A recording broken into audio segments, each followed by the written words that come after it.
Hello viewers, welcome to my YouTube channel. मैं हूं आपका दोस्त नरेंद्र अग्रवाल।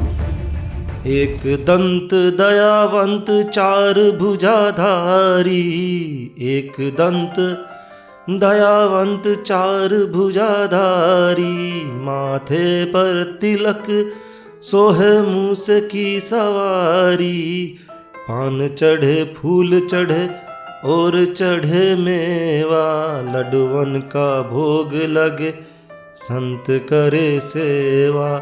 जय गणेश जय गणेश जय गणेश देवा, माता जाकी पार्वती पिता महादेवा।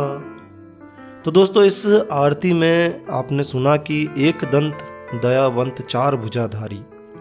तो आखिर गणेश जी को एक दंत क्यों कहा जाता है? आज इस वीडियो में हम यही जानकारी शेयर करने जा रहे हैं कि आखिर भगवान गणेश को एक दंत क्यों कहा जाता है। तो आइए शुरू करते हैं। दोस्तों, भगवान गणेश एक दंत किसी भी मांगलिक कार्य की शुरुआत करने से पहले हम भगवान गणेश की पूजा करते हैं। ऐसा माना जाता है कि सभी देवी देवताओं में सर्वप्रथम पूजनीय गणेश की आराधना करने से भक्तों के सभी कार्य निर्विघ्न रूप से पूरे हो जाते हैं।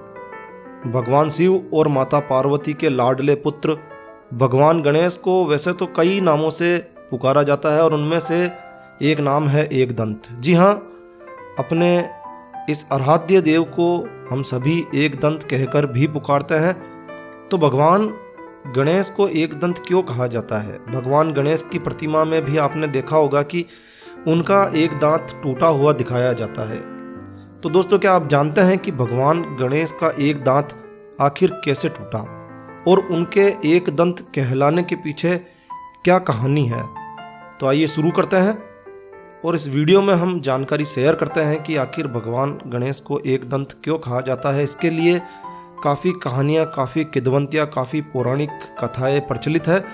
तो एक एक करके आपको सभी कहानियाँ और कथा शेयर करते हैं। तो देखिए दोस्तों, पौराणिक मान्यताओं के अनुसार बचपन में गणेश जी बहुत शरारत किया करते थे, जबकि उनके बड़े भाई कार्तिकेय काफ़ी सरल स्वभाव के थे। और एक प्रचलित कथा के अनुसार शरारती गणेश ने अपने बड़े भाई कार्तिकेय को अपनी शरारतों से तंग करना शुरू कर दिया। वे इतना तंग कर चुके थे कि एक दिन गणेश जी की शरारत देखकर कार्तिकेय जी काफ़ी गुस्से में आ गए, क्रोधित हो गए और उन्होंने गणपति जी की पिटाई कर दी और इसी दौरान उनका एक दांत टूट गया और तभी से भगवान गणेश एक दंत कहलाने लगे। इसके अलावा एक दूसरी पौराणिक कहानी इस प्रकार है।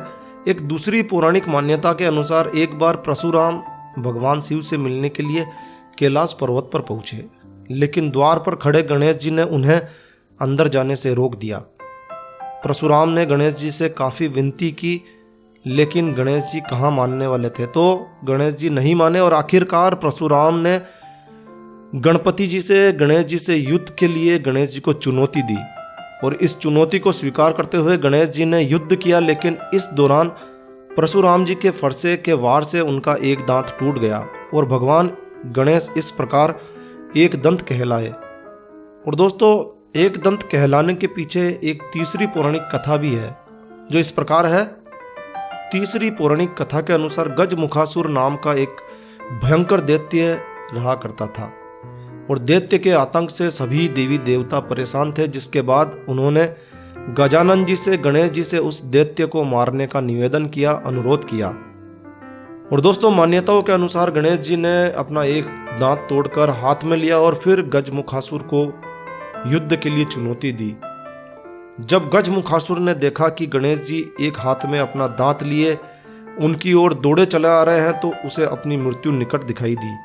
और जब उसे अपनी मृत्यु निकट दिखाई दी तो उसने एक चूहे का रूप धारण कर लिया और इधर उधर भागना शुरू किया। तब गणेश जी ने उस चूहे को पकड़कर अपना वाहन बना लिया और इस प्रकार उनका एक दांत टूट जाने पर वह एक दंत कहलाए।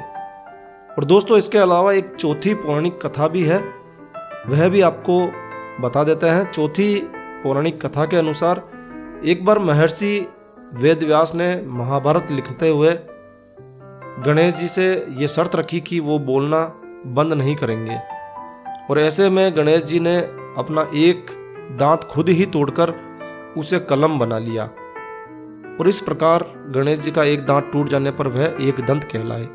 तो दोस्तों, भगवान गणेश के एक दंत कहलाए जाने के पीछे काफ़ी अलग अलग पौराणिक मान्यताएं और कथाएं प्रचलित है।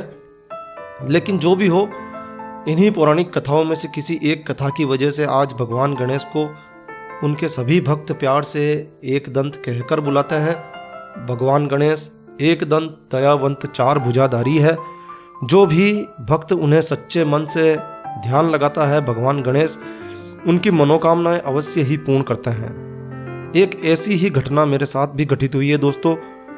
मुझे अपने घर के मकान की आवश्यकता थी, तो मैं त्रिनेत्र गणेश जी, रणथंबोर गणेश जी को मनाने के लिए गया।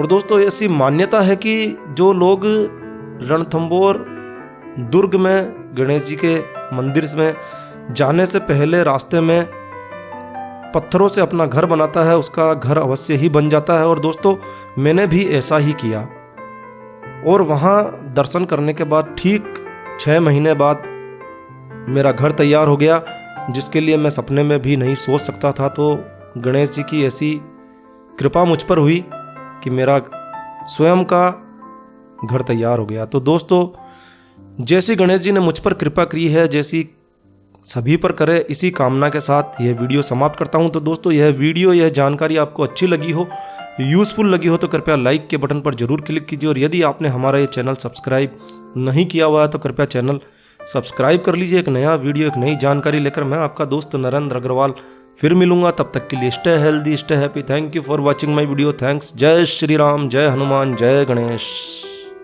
तो फाइनली हम आ चुके हैं त्रिनेत्र गणेश जी, रणथंबोर। यह काफ़ी प्राचीन मंदिर है और कहा जाता है कि इस मंदिर में जो भी व्यक्ति अपनी मनोकामना रखता है, उसकी मनोकामना अवश्य ही पूर्ण होती है। यहाँ पर लोग पत्थरों से घर बना के जाते हैं तो उनका घर अवश्य ही बनता है। काफ़ी चमत्कारी मंदिर है, काफ़ी प्राचीन मंदिर है। और आगे तो चलो चलो चलो, दर्शन हो जाएंगे उसके। आइए।